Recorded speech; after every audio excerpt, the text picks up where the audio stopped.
Fala galera do nono ano, essa é a nossa segunda aula e nessa segunda aula nós iremos continuar a falar da última fase do capitalismo e seguir com o conteúdo. Nessa última fase, nós ainda estamos falando da apostila unidade 1, capítulo 1, página 8, tá? E a nossa aula será diferente da primeira, né? Nós tentaremos ganhar mais tempo e abranger mais conteúdos e só repassando, sem bronca, sem nada, só repassando, leiam a apostila, tá? Vocês precisam dar conta do material de vocês, vocês precisam ter a responsabilidade de visitar o material de vocês. Então, sabendo que temos aula toda segunda-feira, videoaula, e a online toda quarta-feira, por favor, sempre com material de geografia em mãos, beleza? Bora prosseguir. Aqui já tá a minha página aberta e o capitalismo tecnológico informacional, tá?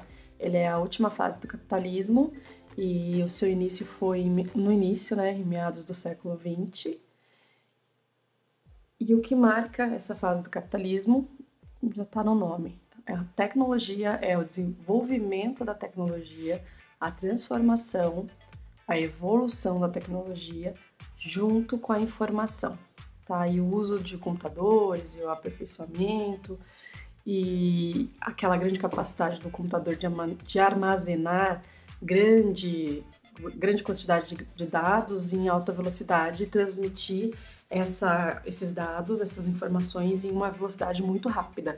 Então, se lá no mercantilismo, no capitalismo comercial, a gente tem o início da globalização, nesse estágio final, talvez ele tenha uma próxima revolução. Então, nesse estágio do capitalismo que a gente vive, a globalização, eu acho que o ciclo da globalização se fechou, porque a gente tem acesso a tudo do mundo inteiro.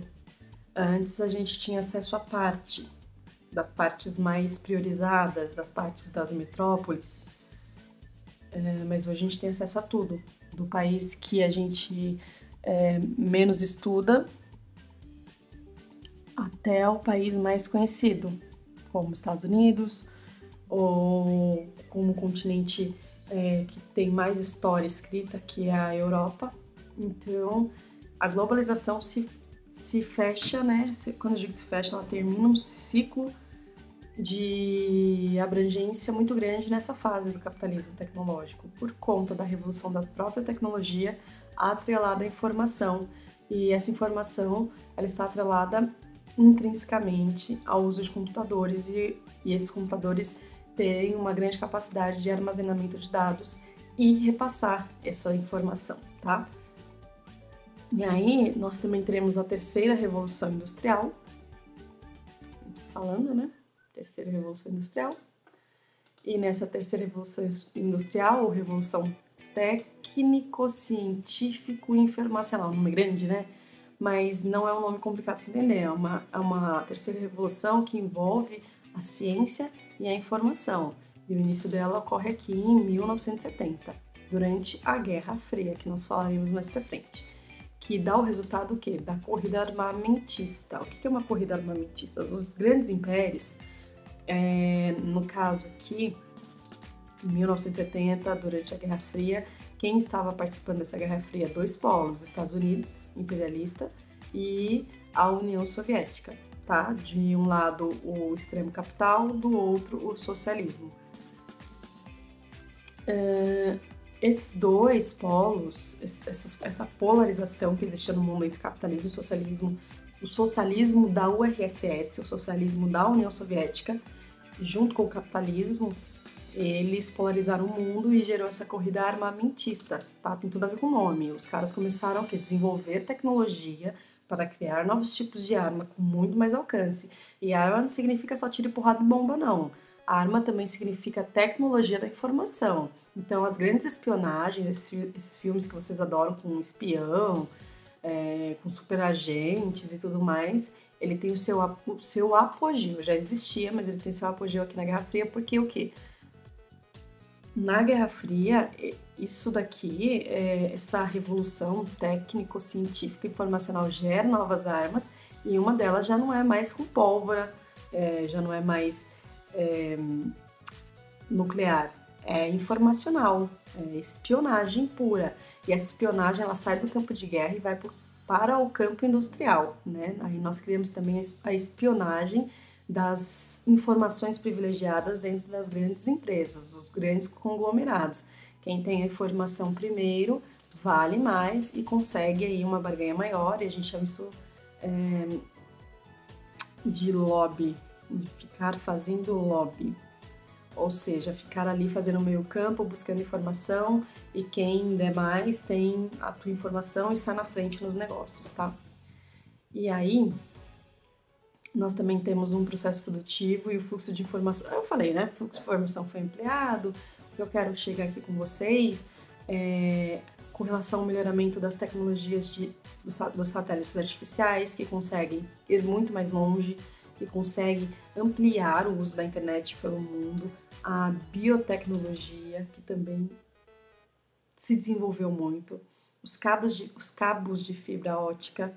Hoje nós temos esse melhoramento da internet, tá? Que antes dependia muito dos fios comuns, e os cabos de fibra ótica vieram para otimizar o uso da internet. Telefone celular, quem não lembra daqueles tijolões, se você não teve contato, procura, né? Aquele tijolão da BCP de antigamente, que era o must, todo mundo queria ter. E o que aconteceu, né? Com telefone, satélite, cabo de fibra ótica, isso permitiu a extensão das informações e das relações sociais. Tá? Isso intensifica. Você ter um celular no meio da roça para ligar para alguém que está lá na cidade era algo jamais visto. Okay? Então, esse fluxo de informação foi intensificado ao máximo. Okay? Claro que também as mercadorias aí, que aumenta de fofoca no telefone, aumenta de mercadoria circulando, tá? E isso é bom para o mercado financeiro, porque ele vai estar abastecido. E se está abastecido, tem gente comprando. E aqui, continuando a etapa do capitalismo tecnológico informacional, foi o que eu falei, a globalização, e a globalização ela também traz economia. Então, a economia ela teve um avanço muito grande, tá? E alcançou todos os lugares. A economia você já não estava mais falando só de grandes polos, você estava falando do mundo inteiro. E é fundamental compreender o desenvolvimento dessa fase do capitalismo tecnológico e suas consequências não se dão na mesma intensidade, ou seja, não é ao mesmo tempo, tá? Não tem...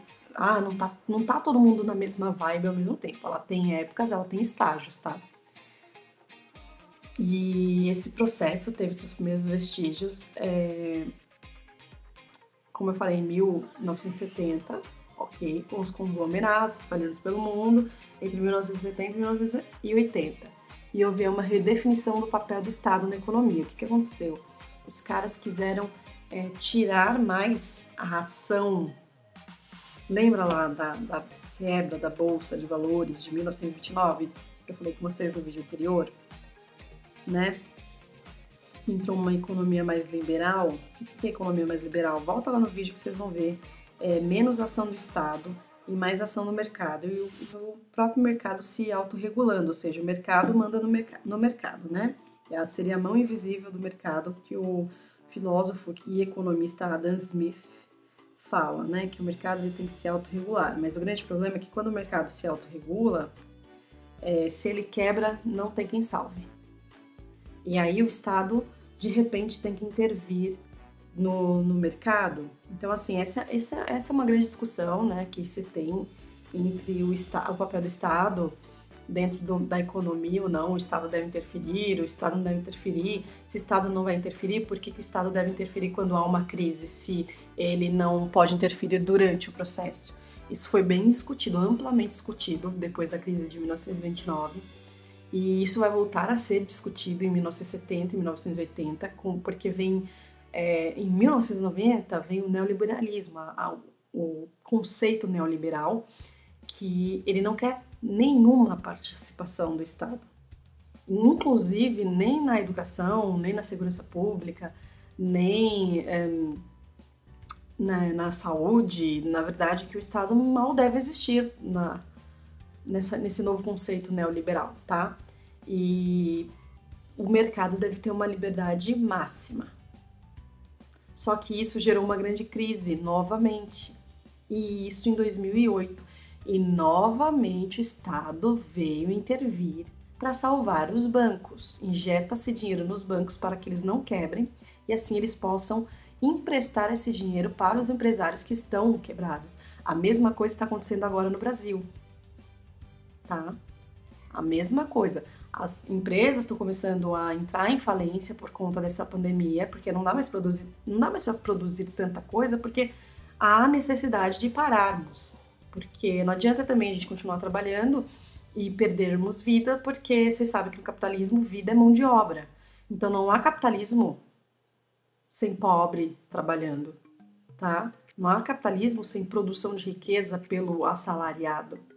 Então a gente tem que dar um tempo para não morrer todo mundo, né? Eu estou falando isso da visão do mercado, tá? É a visão capitalista da coisa. Então nessa crise de agora aqui no Brasil, os bancos particulares, não os estatais, nossa Caixa Econômica, Banco do Brasil e BNDES, eu não estou falando desses três não, que são estatais, eu estou falando de bancos particulares que estão recebendo dinheiro público para não quebrarem e assim poder repassar esse dinheiro para os empresários. Se está de fato acontecendo o repasse para os empresários de uma forma justa, com juros baixos e a longo prazo para se pagar, eu já não sei. Mas é assim que funciona. Quando a economia liberal e neoliberal não funciona, entra em crise, quem tem que salvar é o Estado. E essa é uma grande discussão que continua até hoje, né? Porque se quebra, por que o Estado intervém? E aqui tem um pouquinho, né, falando sobre essa economia aqui, ó. Neoliberalismo, doutrina econômica que busca a redução do papel do Estado na economia e suas principais características são Estado mínimo, a redução de impostos, as privatizações, a desregulamentação da economia, a entrada livre de capital estrangeiro e a abertura econômica para as importações, tá? O Estado mínimo, ou seja, reduz o Estado a quase nada. Se você reduz o Estado a quase nada, porque ele tem que te salvar numa hora de sufoco, de crise? Eu deixo essa pergunta para vocês.